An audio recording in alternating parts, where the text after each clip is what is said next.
Hello everyone, my name is Raffi Putra Pardipta with my NPM 22110110088, and in today's video, I will talk about Chapter 7, Culture and Corporate Structure. Before we get into the material, here is the table of content about what will be talked in this video.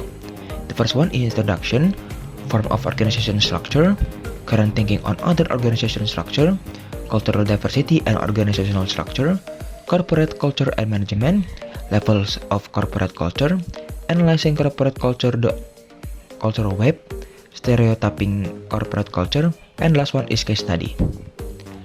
Moving on to introduction. Organizational structure defines how an institution is arranged to achieve its objective, outlining tasks, roles, and the hierarchy within the organization. It establishes authority, power level, and communication lines, shaping the organization culture. There are several factors that influence organizational structures such as size, business environment, and internal and external influences. The next one is form of organizational structure. There are two main types of organizational structure. The first one is traditional hierarchy, such as organization staff divided by function, product, service, or location. The second one is multi-lining reporting, such as a project teams or metric structure. There are also a newer form of organizational structure. It is called the network structure, emphasize partnership between organizations, but we will talk about it later.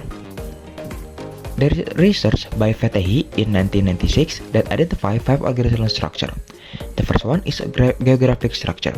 In this structure, employees are grouped according to region in the broad sense, or country continent if they are multinationals. At the head of each division, there are senior level executives who share responsibility for the area with the human resource manager. The second structure are functional structure. In here, responsibility are divided by function such as marketing, finance, research and development, and etc. Each function is led by a senior manager that reporting directly to the chief executive. The third structure are product structure. In here, staff are organized by product lines within division, and each staff are controlling all functions related to their product and market. This allows new product to be launched easily by creating a new division. Through it can be complete control and coordination. The fourth one are mixed structure. These structures are common in organizations that expanding internationally. This structure combines elements from other structures like blending area knowledge with product and functional skill, and or emerging geographic division with product lines. And the last structure is metric structure. This structure doesn't follow a traditional hierarchy. In here, the employee have a dual reporting lines to both functional and project managers. While this structure enhance coordination and integration, it can also increase cost and internal competition, potentially leading to conflict. Moving on into current thinking on the other organizational structure. The organizational structure described before are still common. However, the phenomenon of globalization has brought about the appearance of new organizational form or adaptation of existing form to keep pace with the economic reality. As I mentioned before, there are a new form of organizational structure, that is network structure. Network structure are popular due to technology advancement and their ability to handle global competition. Unlike hierarchy model, they are using horizontal communication, distributing decision making among local units.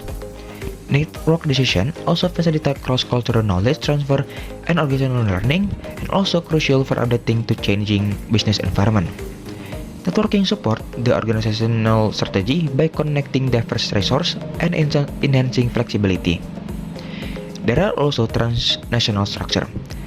Transnational structure are proposed by Bartlett and Gostell in 1989 for companies expanding internationally, combining international, multinational, and global strategies. Transnational companies are characterized by dispersed and interdependent units that contribute uniquely and share knowledge globally.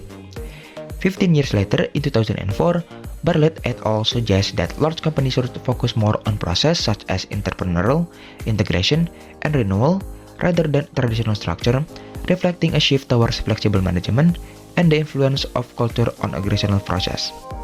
Cultural diversity and organizational structure. In internationalization, companies must manage cultural differences as they expand globally. In 2008 and 2002, Adler and Gunderson are examining how organizational structure reflect and are affected by cultural diversity. They identified 4 types of organization: is representing a phase of global development. The first one is domestic structure.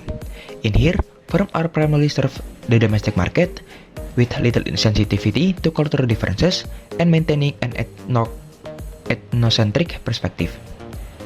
The second one are multi-domestic structure. Companies have an autonomous subunit in various countries that adapting to local market. In here, cultural diversity significantly impact the external relationship with client and employees abroad. The third one are multinational structure. This structure operate across multiple countries with an internal culture influenced by diversity. They focus on managing internal multinational diversity rather than external cultural differences. And the last one is transnational or global structure. These advanced structure are defined by Bartlett and Gosnell in 1989, embodies the global enterprise. It evolved independently, embracing cultural diversity as essential, with global HR strategies fostering beneficial relationship and competitive advantage. Moving on into corporate culture and management. Culture is a key concept across management domains. In strategy, it serves as a diagnostic tool and framework for action. In HR, culture guides change implementation and employee involvement. There are three factors about how a culture could affect management. The first one is enhancing efficiency. That is offering a deeper analysis on how an organization operates and helping managers decide on necessary change. The second one are understanding the organization. Culture unites individuals under a shared heritage of experience, providing a reference for further action. And the last one is driving performance. As culture influences behavior, it directly impacts a company's ability to achieve its goal and target. Next is levels of corporate culture. A research by Shane defines corporate culture through three levels. The first level are artifacts, which mean visible elements of an organization like office layout, dress code, and behavior. While observable, artifacts don't fully explain why things are as they are. The second level are exposed values. These include the organizational stated strategies, objectives, and philosophies. Two organizations can share a similar values but display different behaviors, indicating deeper underlying influences. The last level is shared tacit assumption. These are the deepest level. These are the unconscious belief and assumptions shaped by the company history, founders, and the key leaders. These assumptions guide behaviors and are passed down to the new members through shared learning. Moving on into the last material of this chapter, stereotyping corporate culture. Entrepreneurs and Williams describe corporate culture as a key driver of organizational success. They propose a model based on two dimensions, task versus person orientation and hierarchy versus egalitarian structure. This results in four cultural types. The first one is incubator. Incubator are person-oriented, focusing on self-realization and professional recognition like a team without a leader. The second one is guided missile. Guided missile are task-oriented, with low centralization and high formalization, emphasizing expertise and performance-based reward. And the third one are family. Family are power-oriented, with high centralization and low formalization, stressing personal relationship and entrepreneurial spirit. And the last one is Eiffel Tower. Eiffel Tower are role-oriented, with high centralization and formalization, focusing on job description, rules, and order. Case study: Google's corporate culture and structure. Google, founded in 1998 by Larry Page and Sergey Brin, is a leading technology company headquartered in Mountain View, California. Initially, Google operated with an informal, flat structure that encouraged creativity and open communication. As the company expanded rapidly and went public in 2004, it needed to introduce more formal management practices while striving to retain its innovative culture. Google adopted a more structured approach, balancing decentralized, task-oriented teams with formal roles and procedures. Despite this change, Google has continued to be known for a supportive work environment and commitment to employee satisfaction, all while managing its global operation effectively as a subsidiary of Alphabet Incorporation. For the corporate culture, Google's corporate culture is often described as a blend of an incubator and family culture. In incubator aspect, there is person-oriented. That is, Google emphasizes individual creativity and self-realization.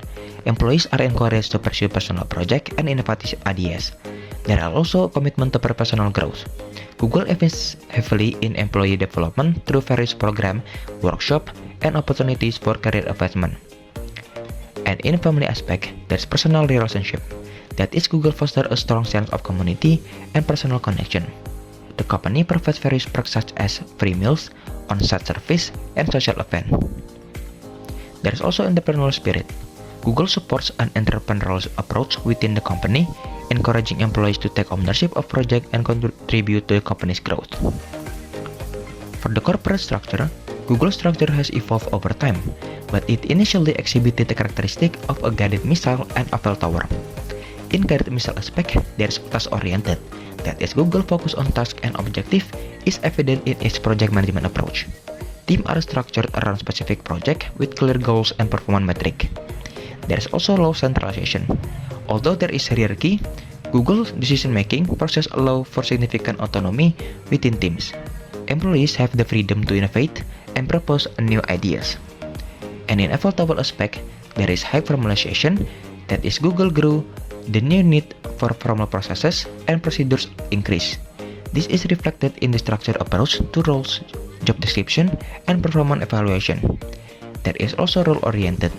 Despite its innovative culture, Google maintaining clear roles and responsibility, ensuring that there is order and predictability in its operation.